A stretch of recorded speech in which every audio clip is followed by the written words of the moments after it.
बिस्मिल्लाहिर्रहमानिर्रहीम। दोस्तों, मैं हूं अब्दुल रऊफ साकिब और आप देख रहे हैं the teachers TV. The teachers TV के अंदर एक दफ़ा फिर आपको खुश आमदीद कहते हैं। दोस्तों, आज हम इस वीडियो के अंदर आपको एडोब फ़ोटोशॉप की तस्वीर की कटिंग कैसे की जाती है और इसके पीछे बैकग्राउंड कैसे तब्दील किया जाता है इसके बारे में बताएंगे। इससे पहले भी हमने 3 वीडियो जो हैं बैकग्राउंड रिमूव करने के ऊपर बनाई हैं, लेकिन आज की इस वीडियो में हम बैकग्राउंड रिमूव करने के साथ बैकग्राउंड के कोई हम अपनी मर्ज़ी का बैकग्राउंड कैसे लगा सकते हैं उसके ऊपर भी डिस्कस करेंगे और उसका भी बताएंगे।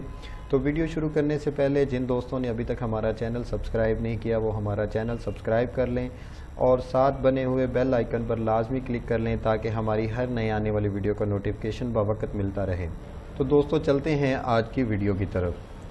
सबसे पहले हम एडोब फ़ोटोशॉप अपना ओपन कर लेते हैं। एडोब फ़ोटोशॉप ओपन करने के बाद हम एक फ़ाइल ओपन करेंगे। ये सारे तरीके हमने आपको बताए हैं कि कैसे फ़ाइल ओपन की जाती है, कैसे न्यू फ़ाइल बनाई जाती है, लेकिन आज हम आपको एक प्रॉपर फ़ाइल बना के उसका साइज़ लगा के उसकी कटिंग करके और उसका बैकग्राउंड तब्दील करके बताएंगे कि ये इसका बैकग्राउंड कैसे तब्दील किया जाता है और उसके बाद उस फाइल को सेव करके भी बताएंगे।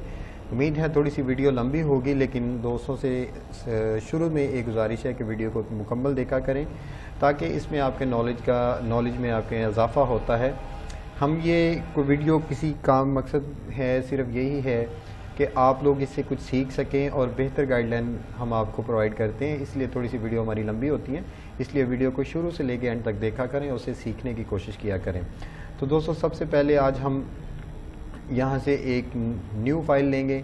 न्यू फाइल के अंदर हम इसका साइज़ जो है, साइज़ हम जौन सा अपनी मर्ज़ी का, लेकिन इस दफ़ा मैं इसको 5:7 का साइज़ लगाऊंगा और इसकी रेजोल्यूशन जो है वो 300 करूँगा, जो 300 ऑलरेडी थी। RGB कलर हैं, यहाँ पे ये सारी सेटिंग है। यहाँ पे हम फाइल का नेम लिखते हैं हाउ टू चेंज बैकग्राउंड। ठीक है जी, ये हमने फ़ाइल का जो है अपने फ़ाइल का नेम लिख लिया, ये उसका साइज़ लिख लिया। ये 5 इंच बाय 7 इंच की फ़ाइल है, 300 इसकी रेजोल्यूशन है और RGB कलर मोड में है। ठीक है जी, ये हमने कर लिया। ये हमने एक फ़ाइल बना ली। इस फाइल को हम जो है Ctrl S की मदद से हम इस फाइल को सेव कर लेंगे ताकि जो भी है हमारी जो जितना हम काम करेंगे इसके ऊपर वो सेव होता जाएगा। ठीक है जी, यहाँ से हम इसको फ़ाइल को ऐसे जाके सेव एज़ करते हैं। सेव एज़ करने के बाद ये हमें सेव का ऑप्शन देता है। यहाँ पे हम इसको ऐसे एज इट सेव कर देते हैं क्योंकि हमारा नाम लिखा हुआ है। सॉरी, यहाँ पे थोड़ा सा चेंज हुआ है कि हमने हाउ लिखने के बाद हॉट लिख दिया था, इसकी हम माजरत चाहते हैं आप लोगों से। सेव का ऑप्शन कर दिया। ठीक है जी, ये देखें हाउ टू चेंज बैकग्राउंड। यहाँ पे इस फाइल को हम एक दफ़ा छोटा कर देते हैं इसको। अब हम वो फाइल लेते हैं जिसका हमने बैकग्राउंड चेंज करना है। नाज़रीन, जैसा कि हमने आपको बताया कि डबल क्लिक करने से फ़ोटोशॉप के अंदर डबल क्लिक करने से भी ओपन का ऑप्शन आ जाता है। तो यहाँ से हम डबल क्लिक करते हैं, ये हमारी वो तस्वीर है और ये बैकग्राउंड हम इसके पीछे लगाएंगे।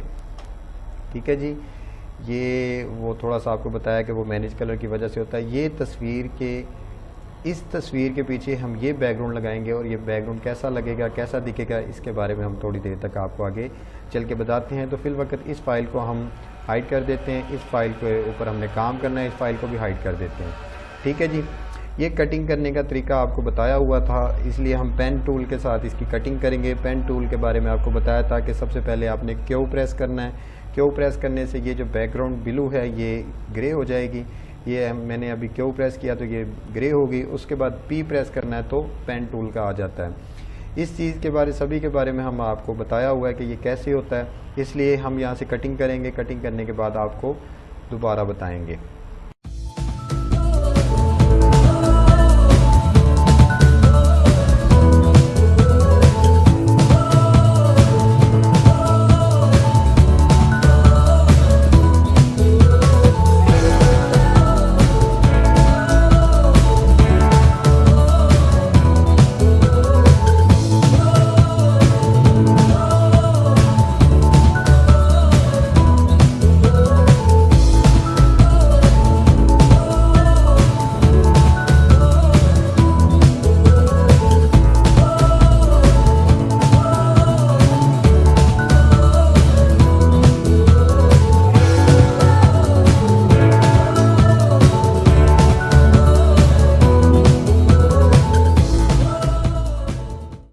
ये हमारी सिलेक्शन पूरी हो गई है। अब हम इसको क्यों प्रेस करते हैं, वापस उस मोड में आते हैं, डबल क्लिक करते हैं। डबल क्लिक करने के बाद हम इस पर राइट क्लिक करके मेक सिलेक्शन 1.5 जो ऑलरेडी हमारा सेट है उसको करते हैं और इसको डेल का ऑप्शन कर देते हैं।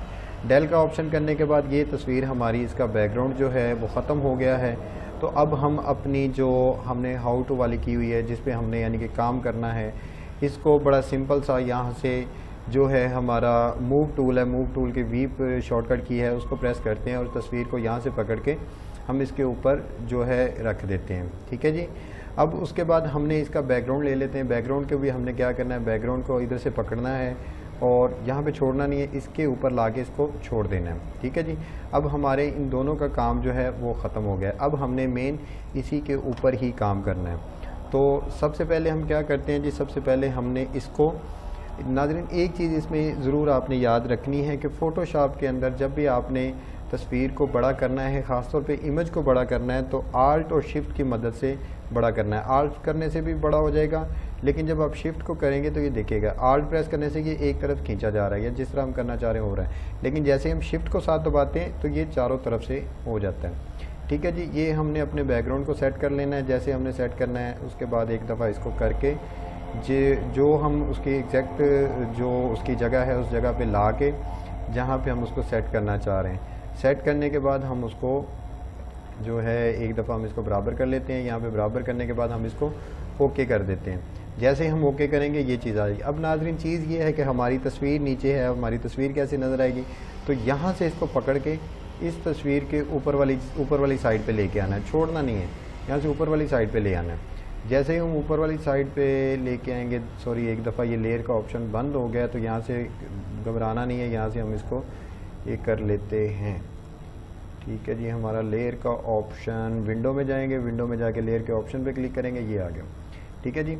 हम इसको पकड़ के इसके ऊपर ले जाएंगे ताकि ये हमारी तस्वीर जो है वो ऊपर आ जाए और जो बैकग्राउंड है वो नीचे आ जाए। ठीक है जी। ये नाज़रीन अब हमारी तस्वीर जो है ये नीचे है और ऊपर है और हमारा बैकग्राउंड जो है वो जो है वो बैक साइड पे। अब हम इसको अपनी मर्ज़ी से इसी तरह ही हम इसको जिस तरह जो खूबसूरत चाह रहे हैं कि इसको ओरिजिनल लुक देने के लिए हम इसको तस्वीर को छोटा बड़ा कर सकते हैं, तस्वीर के जो भी है फिनिशिंग कर लेते हैं तस्वीर को जिस तरह भी, ताकि ये हमें जो भी है वो लगे कि ये वहीं पे उतारी गई है तस्वीर, वो कैसे लगेगी उसके बारे में आपको बताते हैं। तो नाज़रीन यहाँ पे थोड़ा सा ये है कि थोड़े से एज नज़र आ रहे हैं, तो वो हमने क्या करना है, इसको एक दफ़ा जो है हमने तस्वीर अपनी को दोबारा सेलेक्ट करना है। यहाँ से इसकी कैपेसिटी ज़्यादा है, हम इसको थोड़ा कम करते हैं ताकि ये जो है अपने उसी हिस्से को ही मार्क करे। 10 में भी ज़्यादा आ रहा है, ये देखेंगे थोड़ा सा वो उसको कर रहा है, तो हम यहाँ पे 10 करके देखते हैं। अब 10 के बाद ये क्या करता है, तो यहाँ पे इसलिए थोड़ा सा परेशानी दे रहा है, सॉरी कीवर्ड सेलेक्ट था हमारा। तो यहाँ पे हमने इसको सेलेक्ट कर लिया। सेलेक्ट करने के बाद क्या करते हैं, हम यहाँ पे थोड़ा सा फीदर लगाते हैं। फीदर को हम जो है 2.5 कर देते हैं ताकि जो है तस्वीर ज़्यादा से ज़्यादा मर्ज होती नज़र आए। तो यहाँ पे फिर हम इसको डेल का ऑप्शन कर देते हैं। ठीक है। अब यहाँ पे अब देखिएगा कि जो पहले वो उसके राउंड से नज़र आ रहे थे, अब उतने राउंड नहीं नज़र आ रहे। ठीक है। अब हम इसको तस्वीर को आज हम इस वीडियो के अंदर आपको इतना ही बताएंगे कि तस्वीर को कैसे बैकग्राउंड चेंज किया जाता है, कैसे उसकी जो है हम लोकेशन चेंज कर सकते हैं, कैसे उसको हम रीसाइज़ कर सकते हैं, या जो भी हम करना चाह रहे हैं वो कैसे कर सकते हैं। आप इसको अपनी मर्ज़ी से छोटा बड़ा कर सकते हैं, इसको मज़ीद छोटा भी कर सकते हैं ताकि थोड़ा सा जो बैकग्राउंड की निस्बत जो है वो उसको प्यारा लगे। लेकिन ये सारी चीज़ों के बाद हमारा एक चीज़ आ जाती है कि हम फ़ाइल को सेव कैसे करना है। तो सेव करने के लिए हमें क्या करना पड़ेगा, ये हम आपको पहले बता चुके हैं, लेकिन इस वीडियो के अंदर भी हम आपको दोबारा बताएंगे। अपना साइज़ सेट करने के बाद हम इसको जो है कंट्रोल शिफ्ट एस यानी कि सेव एज, ठीक है, कंट्रोल शिफ्ट एस जब हम प्रेस करेंगे तो ये यहाँ पे नाज़रीन देखिएगा, हम इसको एक दफ़ा बड़ा कर देते हैं।